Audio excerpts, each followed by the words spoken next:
Einar, þú fékkst nú töluvert að spila í þessum leik, hvernig svona upplifum var þetta? Það var alveg ánægilegt að fá að spila mikið í þessum leik og ég reyndi bara að gefa allt sem ég gat í það. Og hérna, þetta svona, hvernig að spila móti þessum mönnum? Þetta svona, kannski ekki alveg þeir sem þú menjulega mæta, svona? Nei, eru náttúrulega öðruvísi heldur maður var kannski að spila þegar maður í félagsliðinu sínu, öðruvísi leikmenn. Maður verður eiginlega bara aðlagast það sem leið á leiknum, öðruvísi leikmenn og tilbreyting á líka leikmennum sjálfum í liðinu, sko.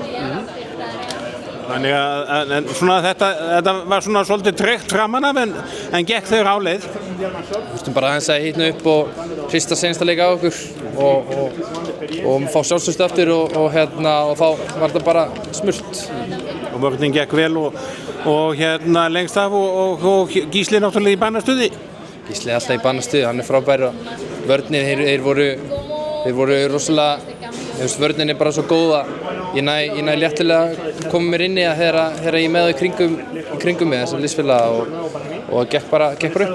Gamli félaginn Steven kom hann inn í lokin? Já, enda senda hann á mig þegar ég skoraði. Steven eldsnöggur og hann var bara leiðilegt að ég gaf ekki eftir á hann en ég vildi koma inn í markið.